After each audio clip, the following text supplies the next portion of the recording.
checking to make sure. It looks like Inspire Nation is now live on Facebook, and Inspire Nation is now live on YouTube. Woohoo! Looks like we should get to angle the camera a little bit there as the top of my head's kind of chopped off on YouTube. I wonder if there's an easy way to do that. Thank you for bearing with us, everybody. Breathing deep as we have a very technical setup called Stack of Books, iPad, and Logitech camera. All right, so welcome this evening, and tonight what I want to do first is thank Jessica off cameras for setting all of this up, because it is a ton of work to do these Facebook Lives and YouTube Live events, and she wasn't feeling too hot tonight and still got that done, so thank you, thank you, thank you, thank you. With that said, tonight I want to talk about the Olympics. I'm surprised to be saying that. It's not that I don't love the Olympics. I trained at the Olympic Training Center in Colorado Springs many years ago for two sports, both for speed skating and for cycling before going and racing in Europe for a few years. But I stepped back from the Olympics and wasn't watching it on TV, wasn't actually watching any TV. And then this year felt a calling, felt an urge, a desire to watch the Olympics again. And I am so, so glad I did. Because I don't know if it's a new crowd, a new generation, but the people in the Olympics this year, they get it. Those people who are on the top of their game, they still, like all the rest of us, have their things that they get to work on in life. They are still on their path, but they know themselves better. They're more centered, more present. And it is such a beautiful thing to see. And like many of the snowboarders jumping into the half pipe and doing a namaste beforehand, they are down the woo-woo rabbit hole. And that's a mighty woohoo! So what I want to talk about for the first 10 minutes here is I want to talk 8 to 10 minutes or so. I want to talk about some key lessons. Ooh, that's a scary term. I don't mean to make it sound boring or anything. But some key lessons that I have found, themes, from some of the top athletes out there. So, and I made myself a little mind map here with Michael's stick figures and terrible rings and little cross-country skier, because we're moving to near Aspen or in Aspen later this year, and I really want to pick up skate skiing. As a former speed skater, I'm thinking this is going to be like better than sliced bread. I don't actually eat bread, but if I did, better than sliced bread. So the first thing is, there was a Canadian athlete. I got almost everybody's name. I didn't catch his name. Believe he was for the half pipe. Unfortunately, he may have also been for the luge. I'm still digging to find his name. He, at 9 years of age, drew Olympic rings and put 3 words beneath it: "Je vais gagner," I will win, and put that up above him, above his bed in his bedroom. And just kept repeating to himself each night before he went to bed, seeing himself winning Olympic gold, seeing himself winning Olympic gold, seeing himself winning Olympic gold, year after year after year. And an amazing thing happened. Of course, he won Olympic gold. What we think about, what we think about with massive passion, with massive emotion, we can't help but bring about. From his little 9-year-old heart, years and years and years of visualization work, "Je vais gagner" became "Je suis gagné." I am winning, or I have won. Greetings to everybody out there. Greetings to Japan. I'm missing most of these greetings, but I want to say thank you so much for joining us, and welcome so much to this Facebook Live, this YouTube Live. Je vais gagner. What you bring about with attention and intention, you can't help bring about. I like to think of it as throwing a massive stone into the universe of intention. You're taking a massive stone of attention, throwing it into the pond of intention, doing that with tremendous emotion, and as above, so below. When you cast that stone into the pond, you can't help but create it in the field up above, in the dream world up above, which is as real as this world is, and can't help but bring it about. So that's the first theme. Second one in there, oh my God, hanging in there. So there was a biathlete, American biathlete, who was 2 days from retirement from going to upstate New York and running a farm when he was invited to open up a school in Bozeman, Montana for cross-country or biathlons. And the only thing they required for the school was that he keep training for the Olympics. I guess he said yes, and he qualified, and here he was. Actually won a world championships, I guess in 2017, and of course qualified for the Olympics. And he hung in there for the long run. There's an Olympic luger who, Chris, I'm going to pronounce his last name right, wrong, Sandler. If I get that even close, I think I'm pronouncing that incorrectly. Sorry, Chris. He hung in there Olympic after Olympic as he started to know himself more, as he started to get to know himself on a deeper, more self-assured level. He hung in there and became the first Olympic medalist luger in the single men's luge category for the U.S. Tremendous job at hanging in there for the duration. A huge theme that has come about is to know thyself, to truly know who you are. So medal, no medal, compete, no compete. Any of these conditions don't affect who we are as a person. For if who you are, if how you feel about yourself is determined then by your results, then after your Olympic gold, you're going to live potential to live a very miserable life, because there's no way you can match or beat that level of achievement. So if your self-worth is determined by your achievements, then sooner or later you're in trouble. The best of the best have been knowing this, realizing this, and learning about themselves on a deep core level. So one of those, oh my God, if you caught the half pipe final last night in the men's competition, Brian White, 3rd time Olympian, 2 times Olympic gold, 3rd time, didn't get anything, thought this is it, I screwed up, I'm never going to be able to come back. Worked for years again on the comeback trail. 4 months ago, hit his face on this, if I get this right, on the edge of the half pipe in New Zealand. 62 stitches. He's thinking, that's it. I'm out of the sport. I'm not going to compete anymore. But then he felt deep inside of himself and said, no, I can't go out that way. Know thyself. Picked himself up, dusted himself up, won the Olympic trials with a perfect 100-point run, came to the Olympic, to the half-pipe competition, set an amazing score on his first run, fell in his second run, but a Japanese gentleman, an awesome up-and-coming snowboarder from Japan, beat him in the second round, knocked him into second place. And I'm going, oh, this is going to be a goodie, because Brian really seemed to know himself. As Jessica was telling me, to know yourself is to come closer to God. I would say to know yourself is really to know God, because it's getting to know yourself at such a deep, core, spiritual level. Brian knew himself. He knew himself last night.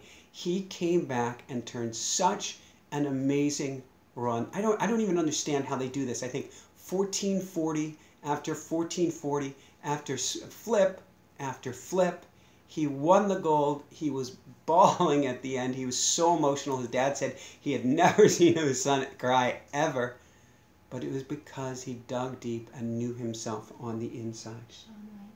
Shaun White. Thank you. Thank you for the correction. Shaun White, not Brian White. Doing the best I can here on the names. Being true to yourself. Oh my God. Adam Rippon, if I get that correct, Rippon, who came out before the Olympics as a gay American skating, doing the, actually multiple events in figure skating. He tried for multiple Olympics to get in and didn't make it. And he says now it was the greatest gift in the world that he didn't make it, because he wasn't being himself. He wasn't being open and honest with himself and with the world, and it never would have worked out. Now he's out of the closet. He's flamboyantly Adam. He is amazingly Adam, and he is out there, and his performance is breathtaking, like watching a butterfly skate. That's what it means to know yourself and to be true to yourself. It's the most beautiful thing. Watching him get a medal in the team competition, watching him skate is like watching a breath of heaven, knowing himself. The next is letting go of attachment. And this means we had the announcer. The skating announcer is... Scott Hamilton. Scott Hamilton was talking about this. How several skaters who had fallen or hurt themselves before the Olympics were actually in many ways more likely to do better. Sort of like Shaun White hurting himself before the half pipe was more likely to do better, because in a sense you let go of the need for the result. You let go of the attachment. I've already hurt myself. Whatever happens, happens. Wow, there was a gentleman in the I think it was the, I'm going to get the distance wrong, in the men's skiathlon, and I believe it was a 15K event in which they do, and this is an event, I want to try this event so bad. They first do Nordic skiing, traditional cross-country skiing for half of the distance, and then they trade skis, and then they do skate skiing for the second half of the distance.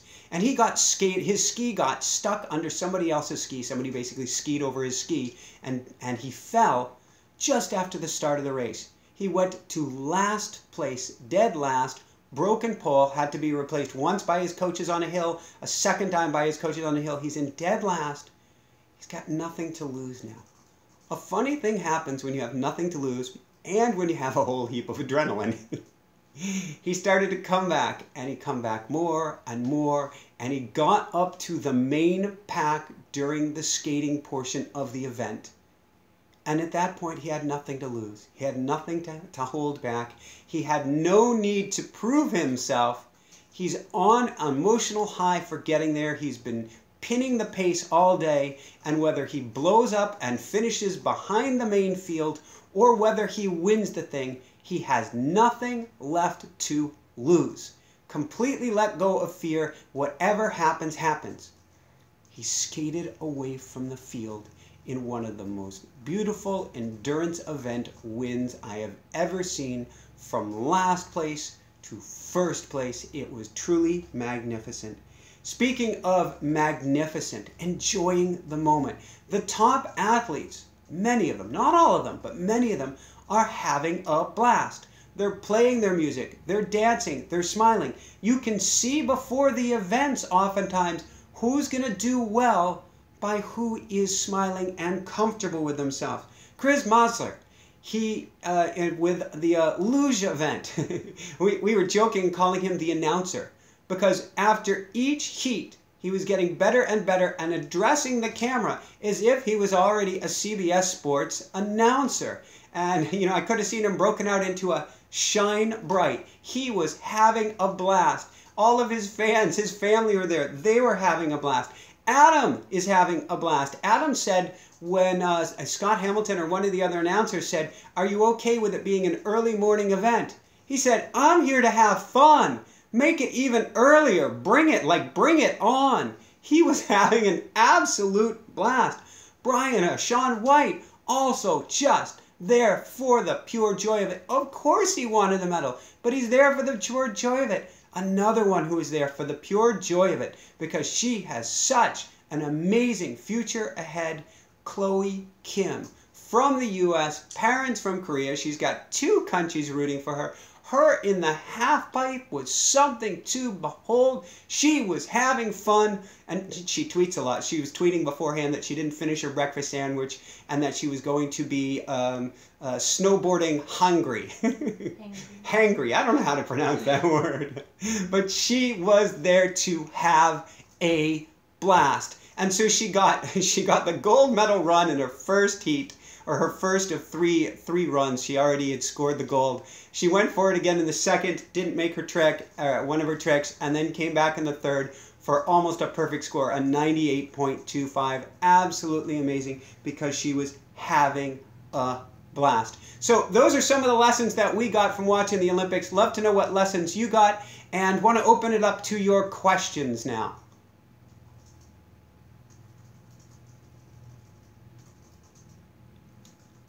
And do we have a question? There was a question. came in earlier. Yep, absolutely. Romy had written, Yep. Hi, Romy. I track good things, but at the same time, I'm afraid people will try to convince me I'm being stupid. Well, you don't have to tell them what you're tracking in, Romy. When you track things in, this can be between you and God, you and the universe, you and your inner self. You don't have to tell them how it happened. They can see the result. And as with these athletes here, although there is external confirmation, tremendous external confirmation, they get the medal, they get the they get the accolades, they get the dollars for it as well, and many speaking gigs to come. Many of the best here are doing it for an inner reward. They've worked 12 years, 16 years, 20 years. There's one or two athletes who are in their mid-40s who are there. They're doing it for that inner reward. And that's the greatest reward. That takes a long time to shift toward. But the more you can liberate yourself to realize nobody else's opinion really matters. It's all your opinion. That doesn't mean if somebody wrote something right now on here, it wouldn't sting a little bit to me. But at the end of the day, if you can remember, it's you on the inside, your opinion that matters most. You brought it about. You created the magic. You created all the goodness in your life. It truly frees you up to go for greatness. And the one thing that all of these athletes are doing, every single one of them, particularly the Japanese snowboarders, I was completely impressed by this, is a go broke or go home attitude. Or put another way, go big. Live life large. Don't worry about the others' opinions. Don't worry how they're going to look at you, what they're going to think, if it doesn't work out, how they're going to laugh at you or think you're stupid. Instead, I say go for it, go for it, go for it. Beautiful question. Thank you so much for asking, Romy. Ellen, watching on Facebook, asks, what's your favorite event? That is a great question, Ellen. What is my favorite event? I don't have the answer to that this time around. I am enjoying so many events. So far, my absolute favorite is the ski-athlon, which is something I'm going to try skate skiing later this year. In fact, I got a pair of inline speed skates, kind of trainer skates here, as soon as we found we were going to move to Colorado, and I'm in cross-country ski training, and I am so excited for this. But watching speed skating, to me, an event that is near and dear to my heart. Oh, heart be still, it is phenomenal. I used to be skiing all the time. I would go after class in school at high school and go drive 20 minutes to get to the ski hill and ski many afternoons a week. So I love watching the downhill. I imagine I'm going to be completely enthralled with the slalom. Watching halfpipe is just mind-boggling, just absolutely beyond me. And watching the athletes soar, absolutely soar with the ski jumps, that is just beyond my understanding. I know it's a matter of getting comfortable. So it's not so much overcoming fear. It's getting comfortable in a smaller jump and then a bigger jump and a bigger jump still. But it's still hard for me to wrap my mind around the chute that they put themselves down before they launch themselves into the air. So a long-winded answer. I'm going to go with skiathlon for today.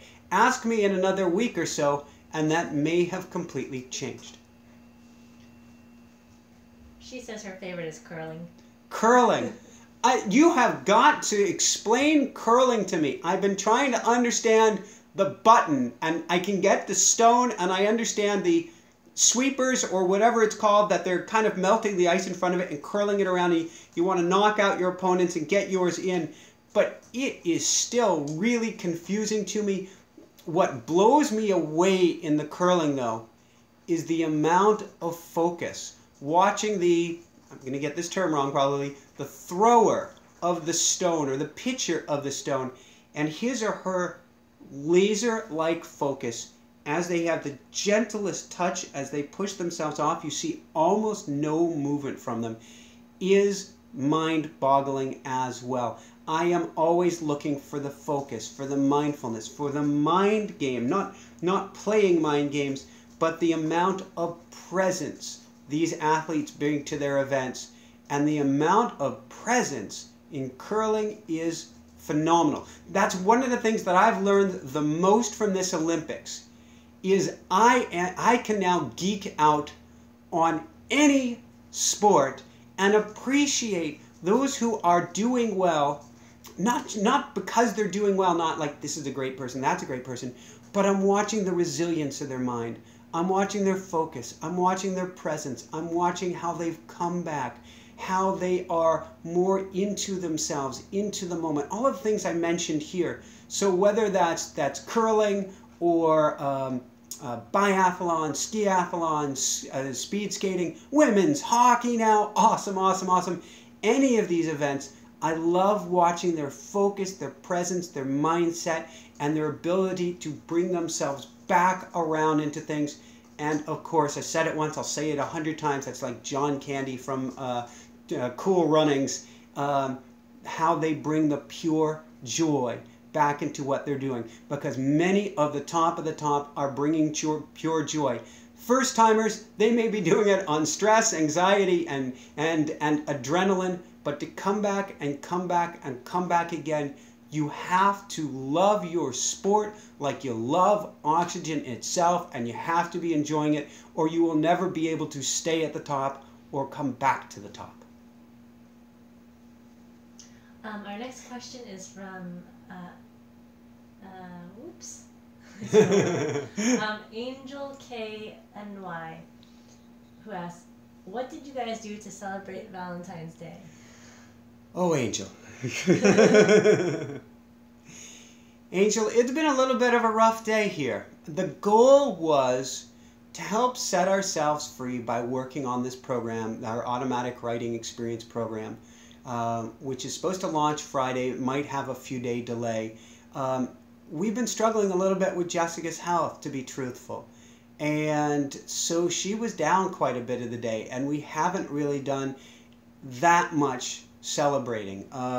We get to do more, and I hope that her health is better so we can do something special this weekend. With that said, she did get her Valentine's Stromboli, humble but true.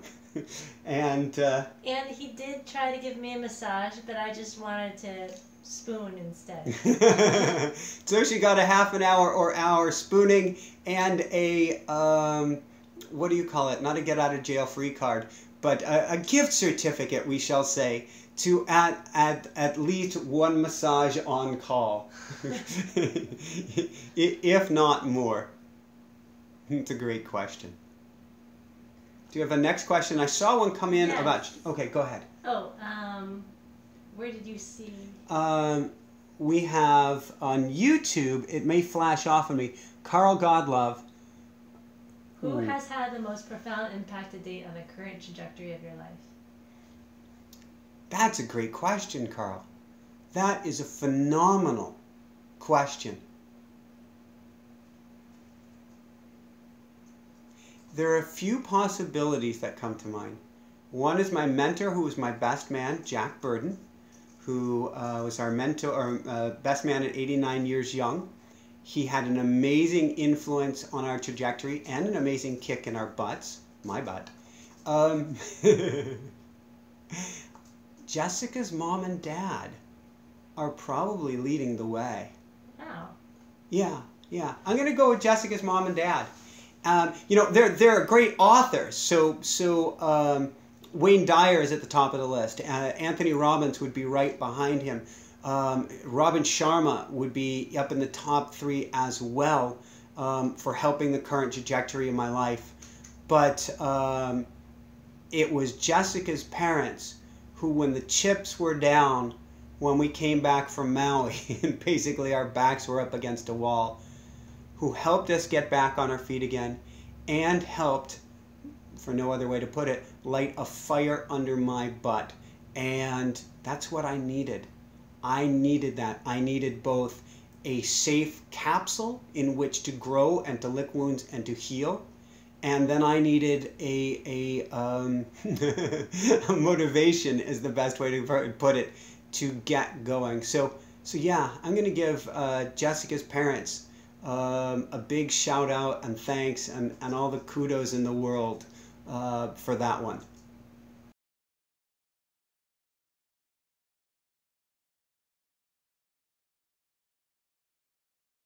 Surely not my first say break up with me in the most disappearing, vanishing act, non-closure way possible. That was an extreme dark night of the soul. And there's several breakups that were really tremendous dark moments for me.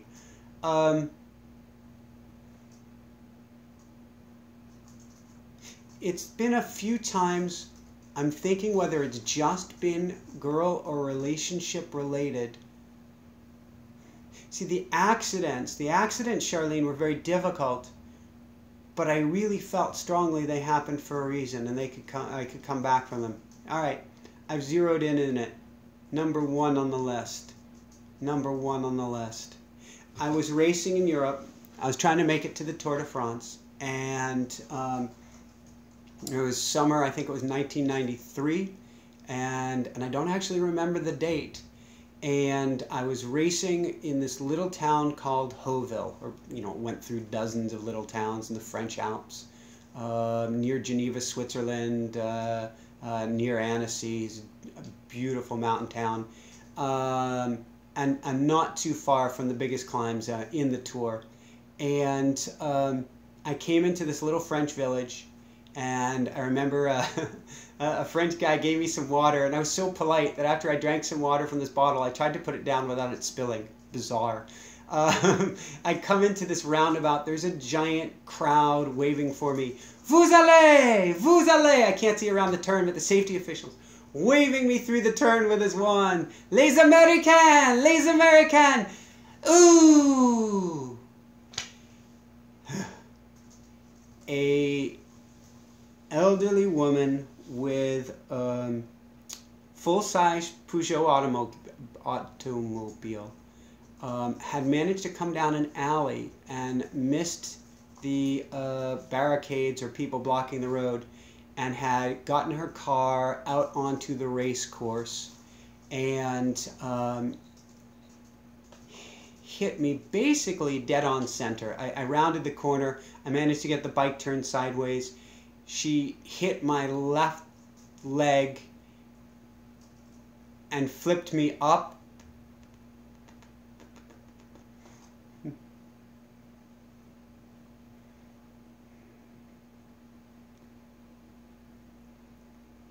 She flipped me up and over the car, and I landed. And for the first moment, I thought it was okay. And then I looked down at my leg, and it had a 90-degree bend in it, a few inches above the ankle. And I was in such pain that I ended up, thank God I didn't do what I wanted to do. What I wanted to do was bite into the asphalt. I was in such pain. Instead, I managed to dig into the asphalt. I was in so much pain with my fingers so much that I still had tar under my fingernails a couple weeks later.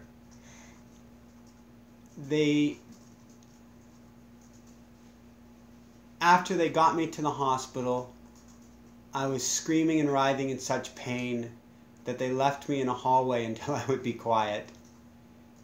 Then they brought me in, and it took 8 people to hold me, pin me down, to kind of cold set the leg, pull it out, and pop the bones back in temporarily until they could keep me under what they called observation.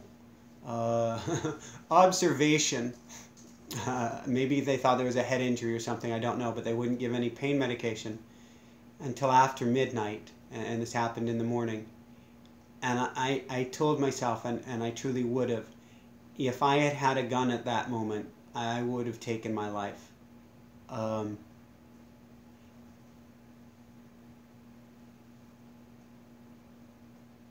had PTSD for 6, 7, 8 years after that. I had massive back pain. I'd heard L4 and L5. Massive back pain, in and out of pain centers, acupuncture places, you name it, for that same 6-7 years. But most of all, I'd lost a dream.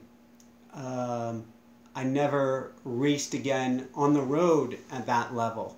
I came back on the track briefly. I got 7th at Masters Nationals in one event, 10 at Nationals in another event. But I never really picked up the sport the way that I had beforehand. So it was the death of a dream. And I remember thinking to myself, and I was spiritual at the time, but not nearly to the level I am now. I was thinking to myself, God is dead. There is no God. Why did this happen to me? How could this have happened to me? If there was a God, I've worked my whole... I was racing bicycles since I was 12 years of age. This was my dream. This was my existence. This is why I was here, put on this planet, I felt.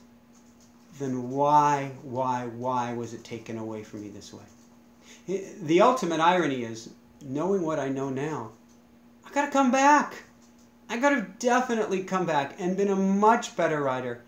But I didn't know about myself. I didn't know any of these things that I have on this paper that I've shared with you here tonight. I didn't have the confidence or belief in myself. And I didn't know how to get past that darn PTSD. I did a race, Leadville 100, a couple years later on the mountain bike. And my back completely freaked out on me. And I think that was actually representation of my innards freaking out on me. I hadn't moved past those wounds. The ironic thing is, about a dark night of the soul, they are often, if not always, our greatest gifts in disguise. Thank God I lost my fiance after my first NDE. Jessica, there would never have been room for Jessica in my life. And that's a woohoo! Thank God I was hit by the car. And that took me probably more than a decade, if not almost 2 decades, to say that. Because the path that I was on would have required compromising of my values to get to that next level. It would have required me to go down a very slippery slope in a sport that more or less demanded that you go down the slippery slope, if you can read between the lines. Who knows how I would have turned out had I gone down that road. And that road had already presented it to me, and I had said no so far. But who knows where the future was taking me. Hurting myself, not me hurting myself, literally, helped steer me more towards me in the long run. It took almost a decade of being completely lost. Poor me, woe is me, what happened to me, how am I going to make it, what am I going to do, where am I going to go, and a feeling completely lost in an abyss of oblivion before I really started to pick myself up. But during that time, I came to find and know a sense of spirituality, or came to find and know what we call God, universe, source, whatever we want to call it. I came to find more of my path. I came to find a way to help other people. I began to truly find myself. It's when I started finding myself. I came back on the track. I came back in triathlons and Ironman. I even got a third in a street sprint competition against the U.S. national champion and probably Olympic record holder at that point. Once I started to know myself and leave the pain internally behind and recognize there was meaning behind it. So, yeah, that definitely counted. And that's still, if I look at my leg on that spot, it can still bring me back there. I don't get the flashbacks anymore, thankfully. So, brilliant question. Thank you for asking.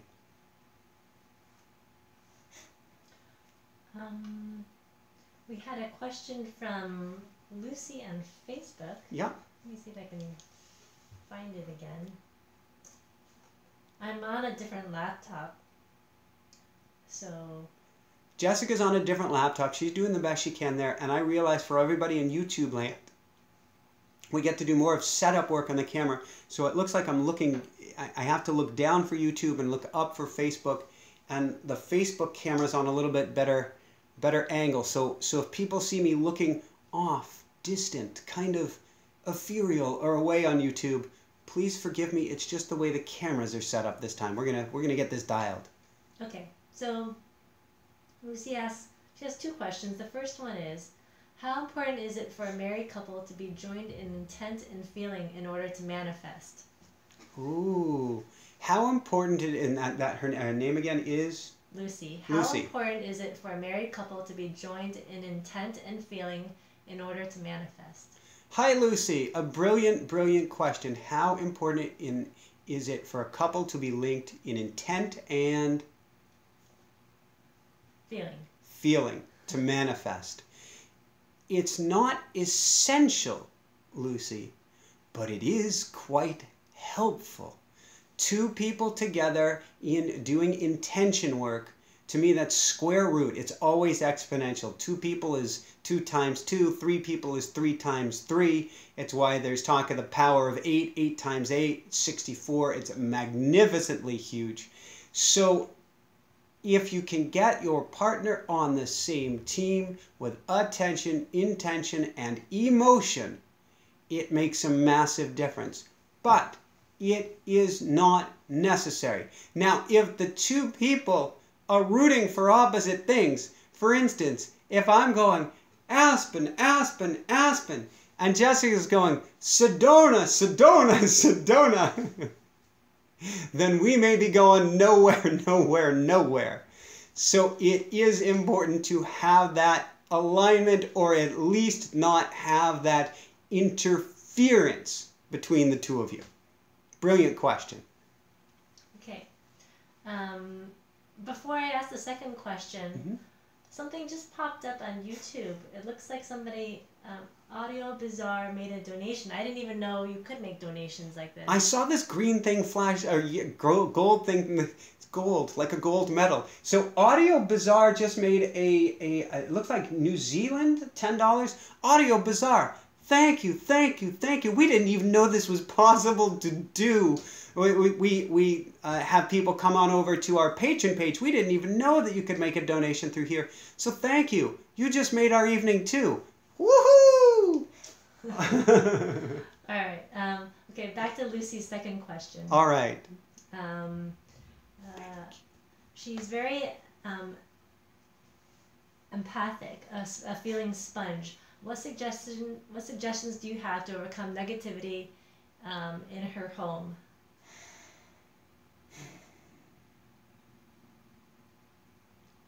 First thing you want to do, Lucy. So I don't know what your home environment is, meaning if this is a long-term situation, if you are stuck in this environment for the long haul, because I would always ask, do you need to stay in this environment? Is this something that can be changed over time? Because a caustic environment is not a way to live life. And no matter how difficult it may be necessary at some point to leave. To leave, because the most important person in the world is you, Lucy. You, Lucy, are the most important person in the world. You have to put your oxygen mask on first and foremost. You have to take incredibly good care of yourself. Now, for whatever reason, if you are stuck there, if you cannot leave there, you get to create your bubble. So I create a bubble before each and every interview, before each and every talk. That bubble doesn't necessarily come from creating a bubble of love and light, though often I do, a pink or white bubble of love and light, and I see it covering me and all around me, and I'm stepping inside it. But I create a bubble through prayer. I say a prayer. I do a prayer to archangels and to guardians, to, well, I'll share it with you here.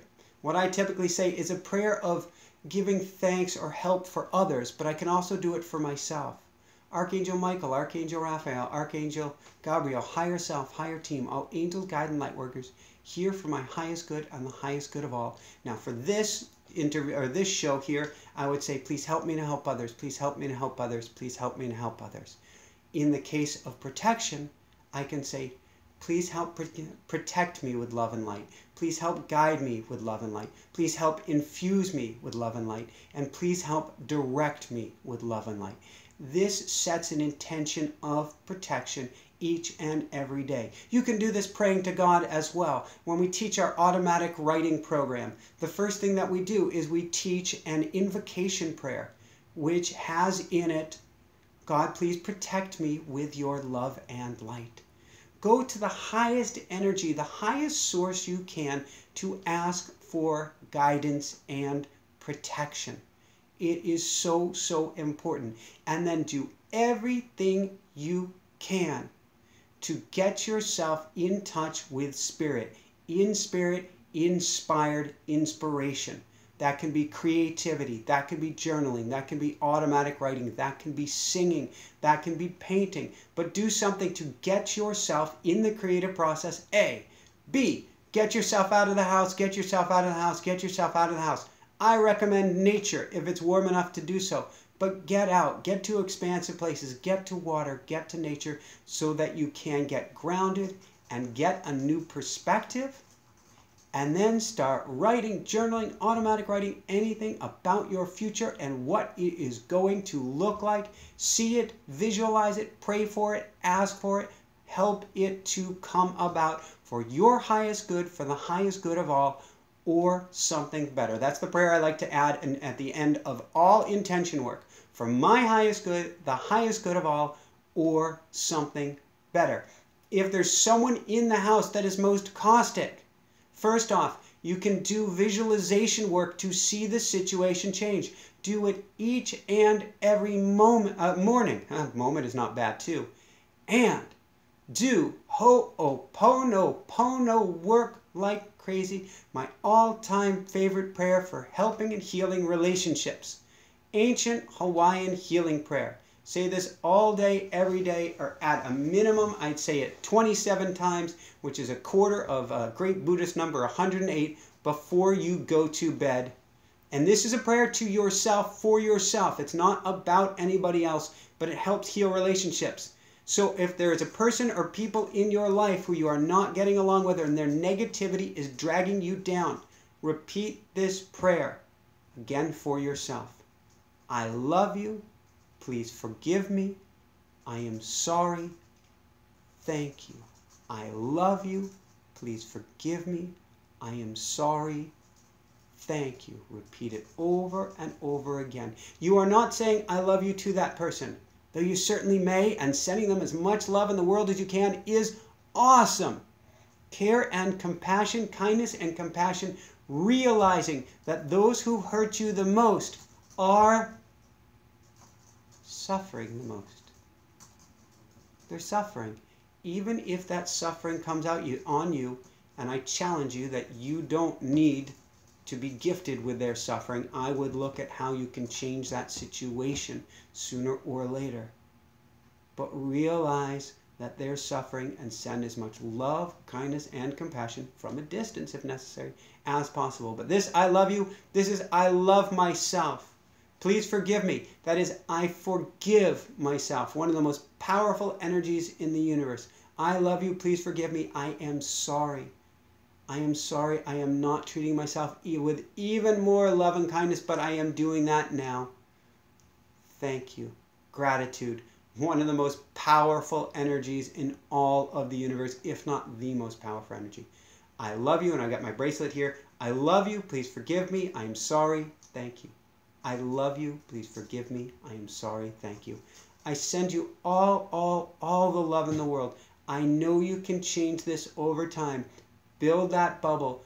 Go to prayer. In fact, the last note on this is say, God, universe, source, Archangel Michael, Archangel Raphael, Archangel Gabriel, whomever it is that you pray to, say, help me. I can't do this on your own. Universe loves you, wants to take care of you, is waiting to help you out if you ask for help. They're on standby, but what you've got to do is ask. I send all the love in the world your way.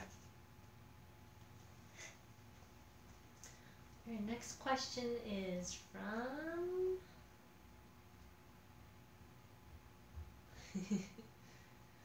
Melissa, watching on Facebook. She writes, what is your favorite Wayne Dyer book? I've been wanting to read one, but not sure which one to start with.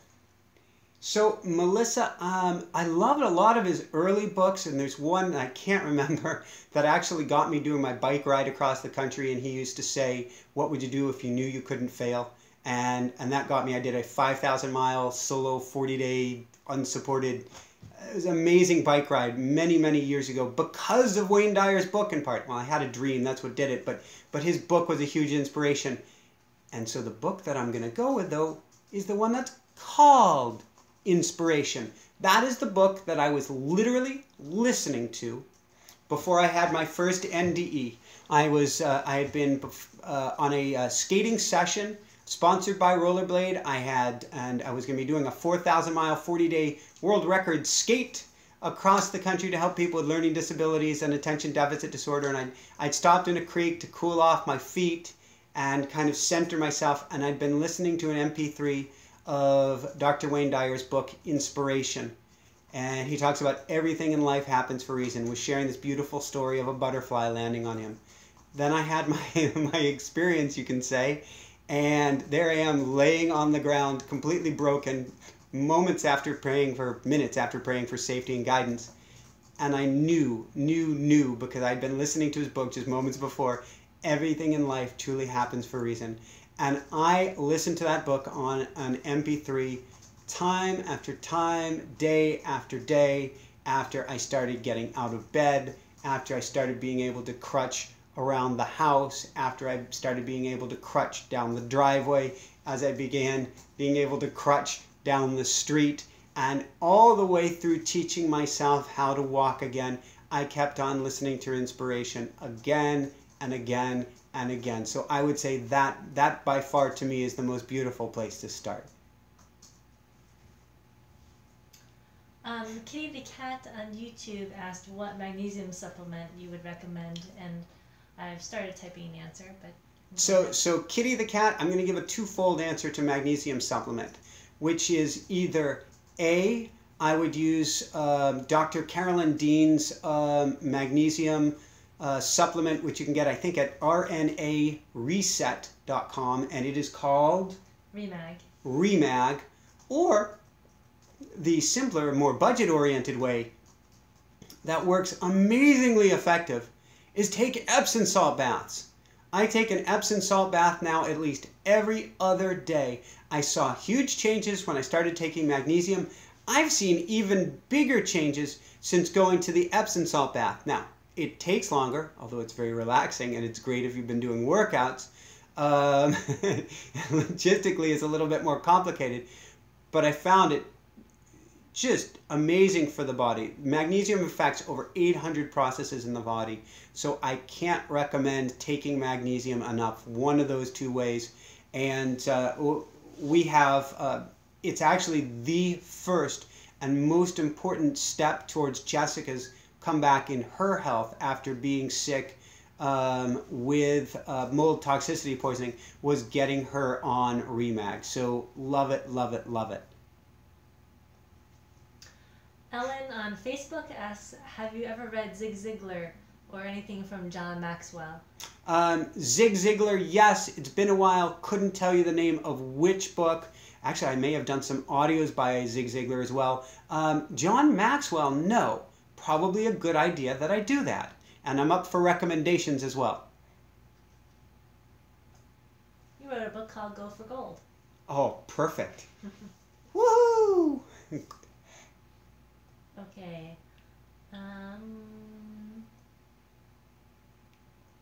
Looking for the next question here. That might be it. Oh, it's perfect timing. It is absolutely perfect timing. All right, so with that said, I want to do a little visualization tonight. I want you to visualize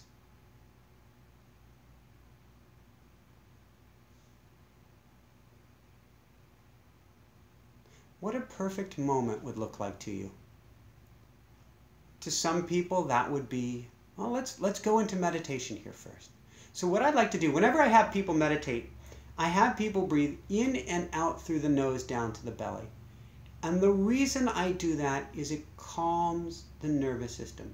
It takes people from a fight or flight response to a rest and relax response, which is why, though some people say breathe in through the nose, out through the mouth, in nature, the only time we breathe out through the mouth is if we're running from danger or we have an upper respiratory infection. And so what I'd like you to do is breathe in through the nose, down to the belly, back up and out through the nose. Breathe in, feel the belly expand, and out. Breathe in and out. And in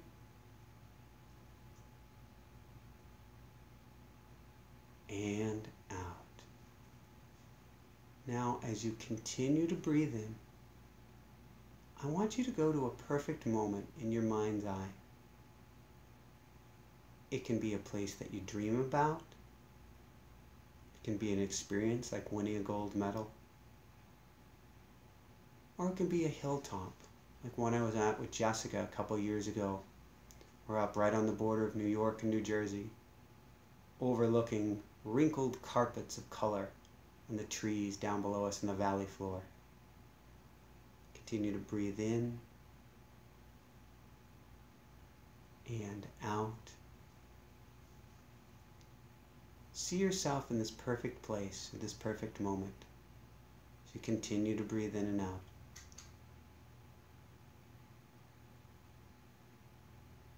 Feel yourself there.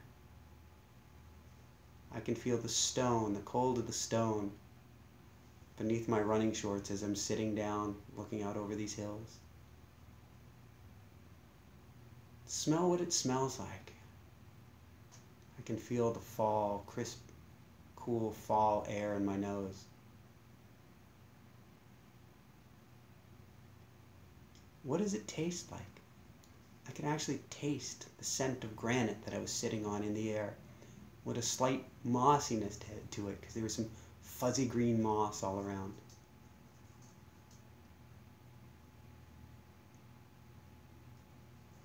What do you hear? Maybe it's a crowd cheering.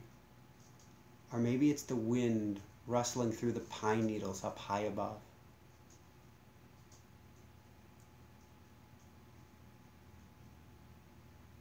Of course, what do you see? Is it a crowd of adoration? Is the forest floor below? Is it the water gently bobbing up and down? What do you feel on the inside? For me, it was a sense of both peace and perfection, kind of like accomplishment, like, I'm here. I'm finally here in a perfect moment. What does that feel like to you? Keep breathing in and breathing out. Now let's do a little NLP exercise with this. What I'd like you to do, so that you can link, or as Rick Hansen from Hardwiring with Happiness, he calls it anchoring in. To anchor in this moment, I would like you to come up with a word a word that represents this place to you. I'm going to go with peace. Up on that hilltop with Jessica, the color is all below me. There's carpets, ribbons of color down below. Peace.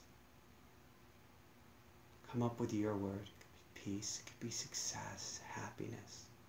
It could be more specific than that. It could be gold medal.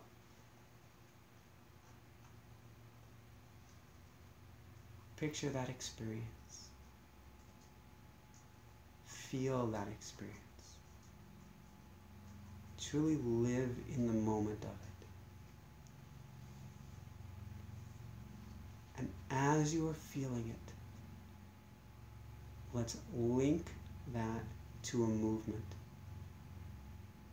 I'm going to use hands clapping here. You can use almost anything at all.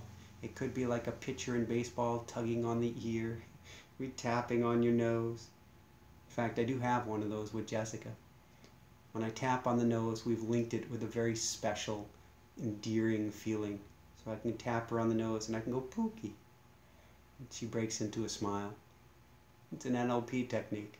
It's also cute as heck. So what I'm going to do is we're going to use the word peace for myself. Picture myself on that hilltop. Feel what it's like with Jessica by my side on that granite. Smell it, taste it, feel it, hear it, see it. And I'm going to clap together 3 times. Peace. Peace. Peace. As I do that, as I clap, I bring myself back there in my mind's eye. And so for now, for you, now that you've linked it with an action, with a word, and with all of these emotions and feelings, the next time that you feel the world spinning around, things are out of control, or there's some place you're trying to get to and you don't know how to get there, go right back to what you've anchored in. Peace. Peace, peace. It reminds me of Dorothy in The Wizard of Oz, tapping her heels together. There's no place like home. There's no place like home. There's no place like home. As an athlete, I used to do this to overcome butterflies and fear at the start of racing. I'd done neuro-linguistic programming, putting myself on kind of like a raft out in the ocean, being towed behind a sailboat, something I did at age 12 or so. And it was such a blissful, peaceful experience. And I linked it with the word yes and with hand clapping. And so I would go up to the starting line of these pro races and my belly would be just tied in two. And I would go, yes, yes, yes. And suddenly I'm back on the raft, bobbing in the water. Almost not a care in the world. You can also link it to the result, to the gold medal, to seeing yourself on the podium, to seeing yourself with that new job, to seeing yourself with that new partner, to seeing yourself in a more peaceful environment. Feel it, sink it, see it, touch it, taste it, experience it, emote it, add that word to it, anchor it in, and repeat this over and over and over again. And you can help bring it about. Let's continue to breathe in and out and in and out and in and out. Feel free to continue this as long as you would like. I want to thank you so much for coming here this evening or listening whenever you're listening on YouTube, on Facebook. If you love what you're hearing here, if you want to hear more, come on over to our Patreon page. You can get it through inspirenationshow.com and clicking the green donate button, or going to Patreon, Patreon.com/, patreon.com/Inspire Nation, patreon.com/Inspire Nation, and become part of the Inspire Nation family. We would love and be honored to have you a part of the family. There you become a Backstage Pass member. You get access to Michael's daily words of wisdom, my daily words of wisdom, 3 to 5 minutes each morning, where I share, like we're sharing here, giving you words of wisdom to the day, something to think about, something to help you get anchored for the day, something to help you in the calm of the storm or whatever you're trying to manifest. Plus we have updates, we have prizes, we have raffles, we have meditations, we give you binaural music, we give you, our Inspire Nation family, everything that we possibly can for being a supporter of the show. Last but not least, if you enjoy this, share it with your friends and family. It's the greatest gift in the world you can give them, is the gift to help them to change their lives. For if they change their lives, you feel better both directly and indirectly, and they're going to help somebody else to help change their lives. So this is truly contagious. Share it, like it, love it, comment it. Come back next week, ask your questions. Come support the show. Jessica and I send all the love in the world your way. I'm going to ask her real quickly. She doesn't have to respond at all. She's busy on the keyboard. Is there anything left that I get to say, cover, do, or otherwise before I let people go for the evening here? Oh, yes. Our automatic writing experience program is coming out at some point in the next week.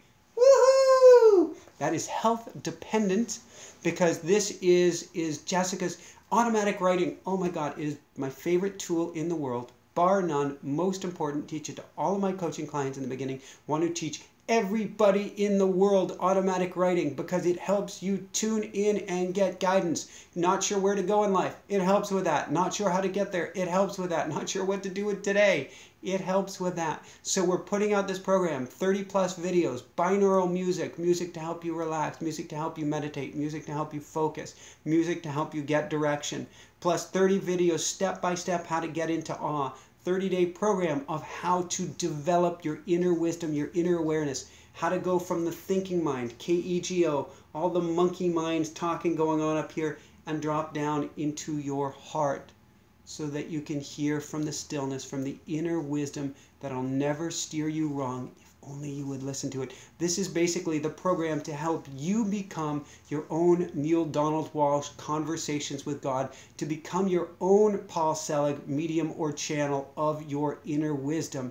And we're going to have this on our brand new website that Jessica put together, InspireNationUniversity.com. Again, that's InspireNationUniversity.com. Should be live sometime in the next week. Speaking of live, we're going to have live, what do we call them? I can't remember. Live classes, live calls. We're going to have live calls for everybody who joins, at least in the first few weeks, meaning those who join in the first go-round. We are going to have live classes for everybody. We are going to also have, let's see, we're going to have a Facebook page so that everybody can learn and grow as a community. You can ask all of your questions and get all of your answers for everything automatic writing related.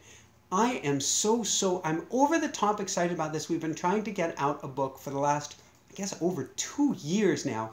And the book has had challenge after challenge coming out. So we said, actually Jessica said, why don't we make a program and get it out to people that way? And frankly, it flowed to make, and it's super easy because you just click from one video to the next, Here's how to do it. Here's how you're going to go. Here's how to get a journal, blah, blah, blah, blah, blah. And the next thing you know, you're connecting with your higher source, your intuition, your inner spirit, your inner guides, whatever you want to call it, you're connected.